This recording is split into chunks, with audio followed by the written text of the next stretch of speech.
Hello hi, मी संध्या कुलकर्णी. आज म्हटलं चला बदाम शेक करू. मग ते आता ऊन खूप तापायला लागलं आणि आता आमच्याकडे वेगळं वेगळं थंड सुरू झालं. मग आई बदाम शेक करू, चालेल बदाम शेक करू. मग आता त्याच्यासाठी अर्थातच बदाम लागतील. मग मी बदाम भिजत घातले होते. हे बघा, मी आता थोड्या वेळ सालं काढते. हे बदाम भिजत घातलेले. ह्याला बदाम आणि ही साखर आणि दूध मी अर्ध्या लिटरचंच करते. अजून दुधाची पिशवी मी फोडली पण नाही.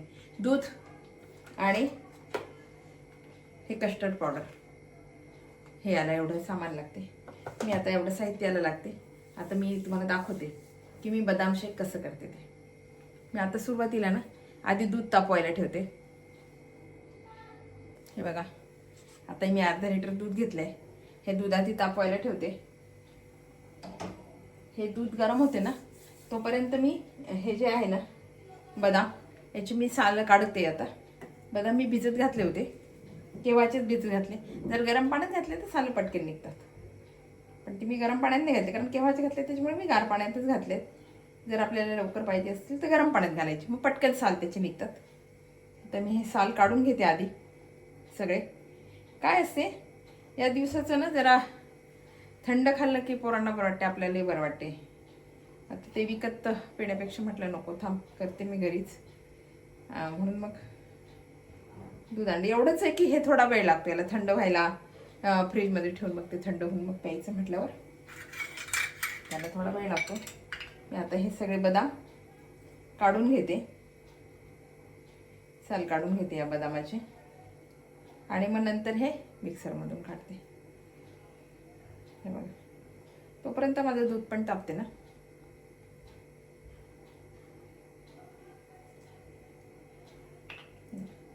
झालं का बघा, सुरुवातच आहे पण ऊन एवढं तापतंय ना, खूप ऊन तापायला लागलं बरं का. आता हे सगळं सालं करते. खूपच ऊन तापायला लागलं आता. अजून सुरुवात आहे मे महिन्याची. कसं व्हायची कंडिशन काय माहिती. कालपासून ऊन खूप तापायला लागलं आमच्या इथे, भयंकर. अगदी बाहेर उन्हाचं नकोच वाटते जायला, असं झालंय.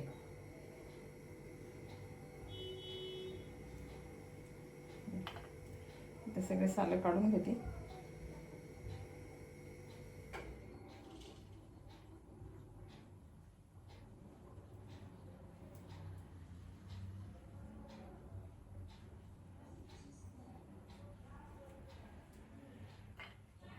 बदाम ना खूप हेल्दी आहे, शरीराला खूप चांगले आहेत बदाम. आणि गर्भवती स्त्रियांना बदाम खाल्ले ना, लहान होणाऱ्या गर्भाची बुद्धी खूप तल्लख राहते. म्हणून गर्भवती स्त्रिया बऱ्याचशा बदाम खातात आधी, पण नंतर मग बाळाला पण आपण जेव्हा गुटी देतो ना तेव्हा मग बदाम उगाळून देतात. बदाम चांगले. काजू पचायला पण जड असतात आणि एवढे हेल्दी नसतात काजू, पण बदाम खूप चांगले खायला. बरेच जण 2-3 बदाम रात्री भिजत घालायचे आणि सकाळी उठून खायचे थंडीचे, असं करतात.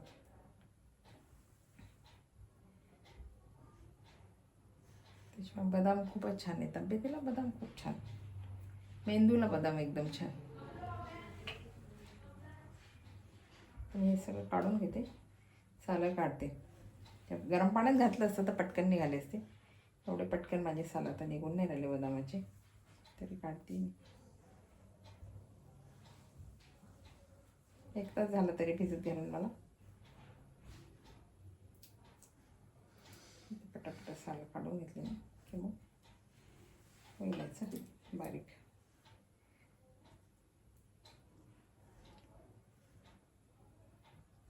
बाहेरचं पिणं कसं असते आणि घरचं खूप फरक पडतो. आपण स्वतःला माहिती असतं आपण काय काय घातलं काय काय नाही घातलं. आपल्याला आपली गॅरंटी असते. बाहेरही चांगलंच वापरतील असं नाही, पण ते आपण स्वतः घरी येते ना आपल्याला वगैरे करायचं. म्हटलं नको राहू दे, मी करते घरी. एवढंच आहे की वेळ लागेल थोडा. तू बाहेर कसं जाऊन पटकन पिशील, पण मी घरात थोडा वेळ लागेल, पण ठीक आहे. नाही तर तुला संध्याकाळी प्यायचं मग मी करते. आत्ता बाहेर गेलाय, म्हटलं करून ठेवते. थोडंसं हे नॉर्मल झालं की मग फ्रीजमध्ये ठेवून मग तो आल्यावर देता येईल मला त्याला. हे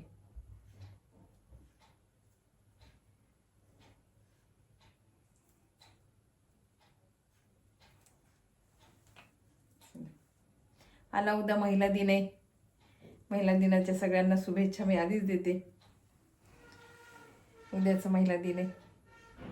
कोणाचे काय काय प्लॅन आहे मला कमेंट करून सांगा. माझा तर प्लॅन होतो की नाही मला माहीत नाही. मी अजून तर काही ठरवलेलं नाही आहे. आणि बाहेर ऊन खूप आहे. मग बघू माझं काय ठरतंय ते. पण तुमचे कोणाचे काय काय प्लॅन आहे मला कमेंट करून सांगा बरं का सगळ्यांना.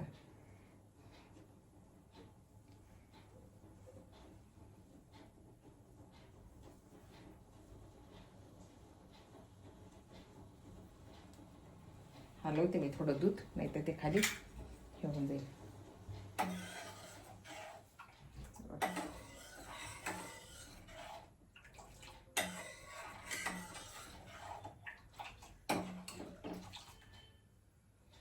डिश घेते ठेवायला.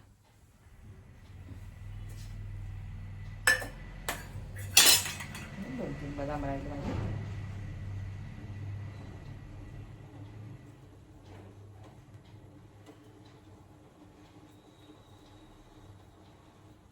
एकदा दूध उकळी आलं ना की मग साखर घालते त्याच्यामध्ये. मग साखर विरघळली की कस्टर्ड पावडर घालते.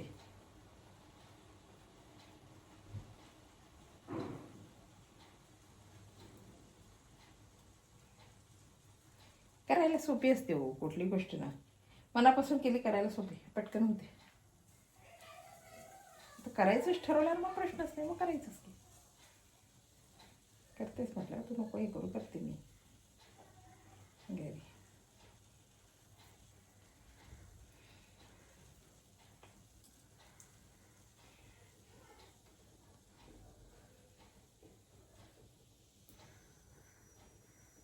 आणि हेल्दी आहे शिवाय हे खूप हेल्दी आहे शरीराला.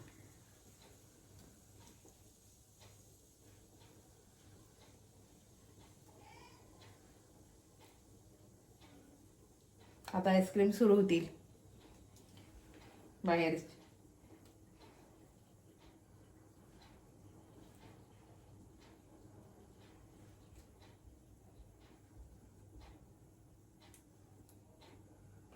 बघा मी ना आता हे बघा हे छान. मी आता या बदामाचे सालं काढून घेतले. ते दूध तापते ना याच्यामध्ये साखर टाकून घेते. म्हणजे हे दूध ना तोपर्यंत वाटीभर साखर अंदाजाने घ्यायचे. तुम्हाला जसं गोड पाहिजे ना अशी साखर घाला. आता मी ही साखर घातली आहे.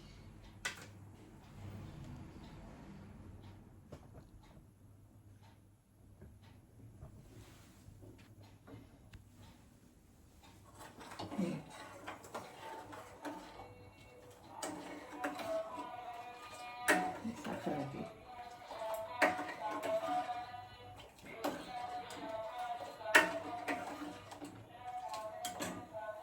आता हे होते ना तोपर्यंत मी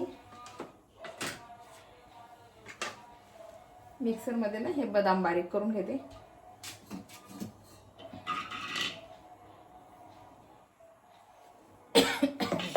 आधी नुसते बदाम काढते नाही तर काय होईल लगेच दूध घातलं ना तर मग ते बारीक दूध होणार नाही.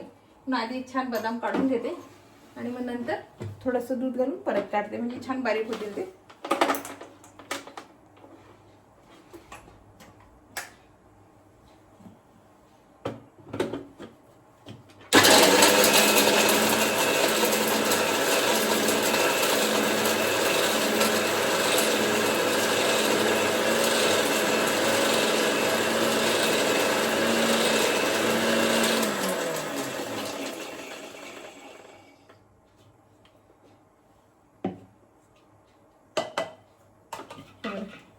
छान बारीक झाला. याच्यामध्ये थोडं दूध घालते. थंड दूध घालते.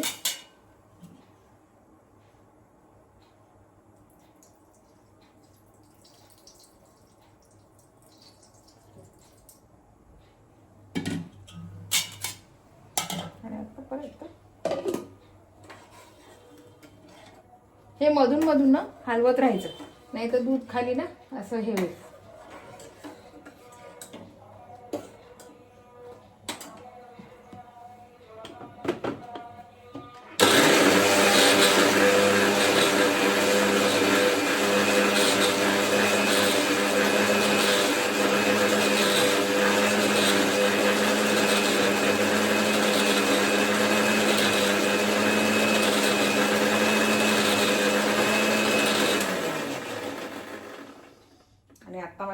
छान उकळेल. मी आता गॅस थोडा आधी कमी करते.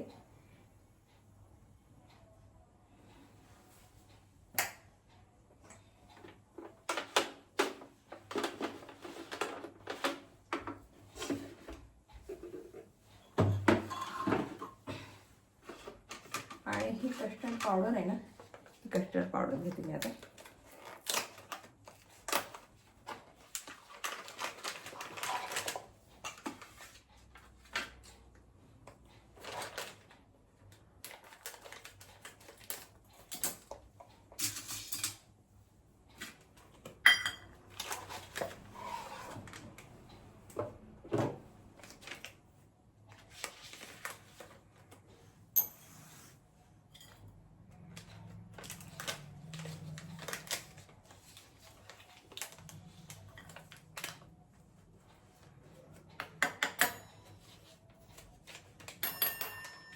आपल्याला हे फार घट्ट नको, कारण आपल्याला बदाम शेक करायचे. फार असं घट्ट नको आहे. मी एकच चमचा घेतलाय आणि याच्यामध्ये ना आता थंड दूध घालते मी.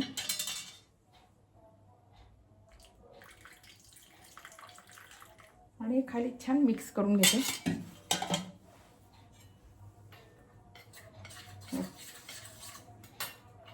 छान असं हे मिक्स करून घेते. याच्या गाठी काही राहायला नको. इकडे छान आता हे मिक्स करून घेते.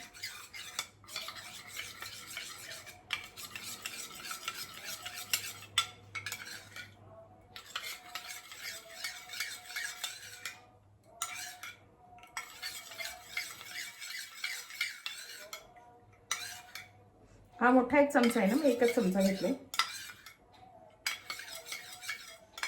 आणि गॅस मी मुद्दाम कमी केलाय, कारण काय हे टाकलं ना हे पटकन गोळा व्हायला नको, जमा व्हायला नको हे म्हणून. आता मी म्हणजे दूध उकळतच आहे माझं. हे बघा आता मी हे टाकतीये आणि सारखं हलवायचं. हे सारखं हलवत राहायचं. त्याच्यामध्ये थोडंसं परत थंड दूध घालते.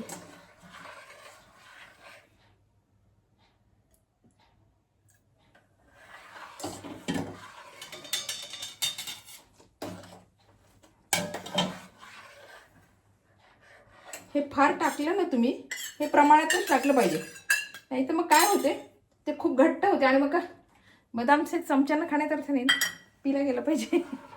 म्हणून मग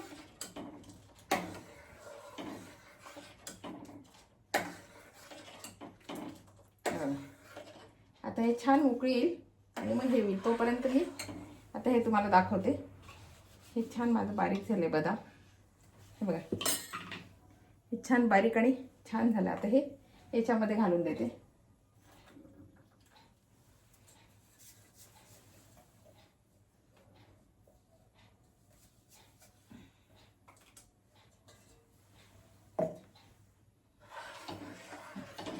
आता हे छान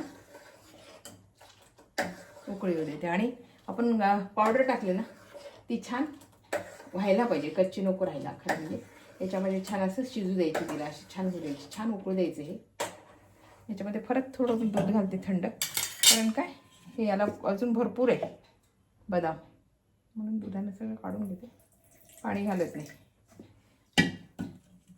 बघा दुधानं मी पूर्ण सगळं काढून घेतलं. आता हे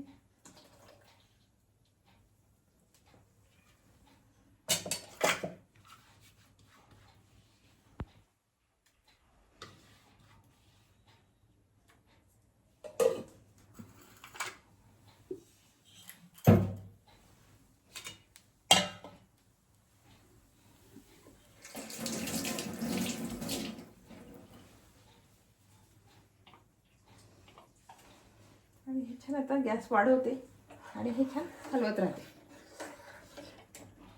तर किती लगेच याला थोडंसं घट्टपणा आलाय.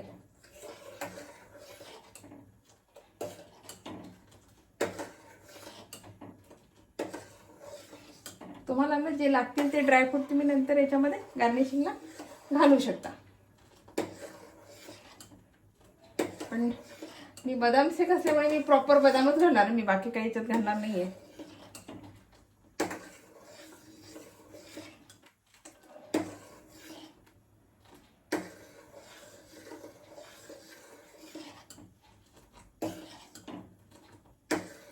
आता हे छान याला सारखं ढवळत राहायचं, पण छान उकळून हे झालं होण्यापर्यंत असं छान सारखं ढवळतं. खाली ते लागायला नको म्हणून सारखं याला हलवत राहायचं आपण.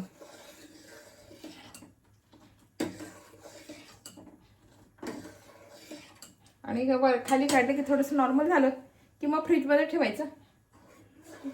मग गार झालं की बदाम शेक आपले तयार आहे.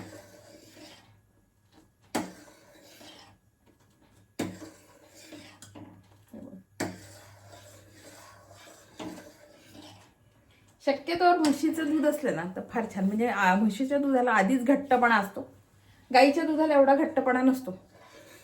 मग ते आणि चवेला पण छान असते. त्यामुळे मग आम्ही शक्यतोवर गोकुळचं दूध वापरते, कारण मी साय वगैरे वेजन घालते आणि गोकुळच्या दुधाला साय छान येते, जाड असते. त्यामुळे माझं म्हशीचं दूध असते गोकुळचं, काय मी तेच वापरते.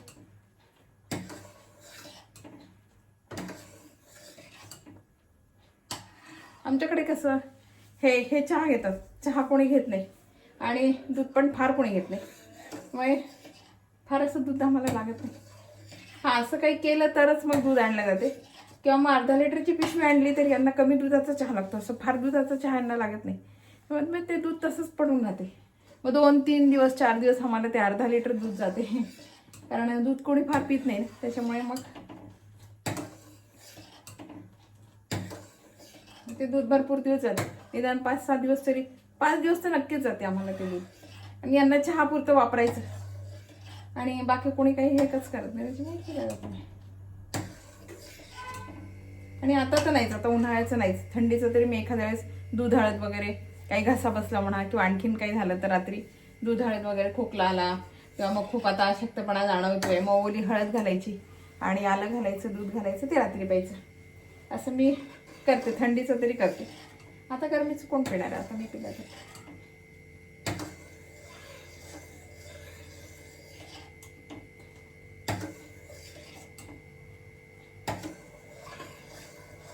आणि काय होते माहिती आहे का, हे जे मी घातलं ना, 1 चमचा घातलं मी, आणि आता काय होईल, जे हे थंड झालं ना की त्याला आणखीन घट्टपणा येतो. त्यामुळे फार नाही घालायचं, ते असं प्रमाणातच घातलं पाहिजे.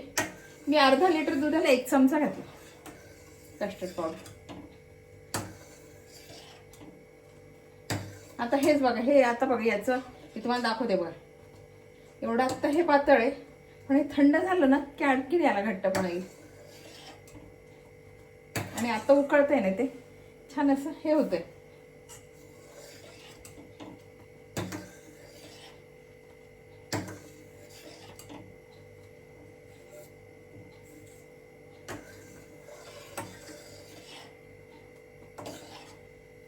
हे बघा, आपले बदाम शेक आता तयार आहे. मी 1 तास फ्रीजमध्ये पण ठेवलं. त्याच्यानंतर माझ्या फोनचा थोडा प्रॉब्लेम आल्यामुळे मी दाखवू शकले नाही तुम्हाला. ते काढून मग थोडं नॉर्मलवर ठेवलं, त्याच्यानंतर फ्रीजमध्ये ठेवलं. 1 तास झाला. आता हे थंडगार झालंय छान. आता हे सर्व करते. हे बघा, बघा याला किती घट्टपणा आलाय. मी दाखवलं तेव्हा असं थोडंसं पातळसर होतं ना, आता हे बघा किती छान घट्ट झालंय. आणि याच्यामध्ये थोडेसे मी ड्रायफ्रूट कुठलं घालत, प्रॉपर बदाम शेक आहे, मी याच्यामध्ये ड्रायफ्रूट कुठलं घालत नाही, फक्त बदाम घालतीये. हे बघा, बदामाचे तुकडे घातले वरती.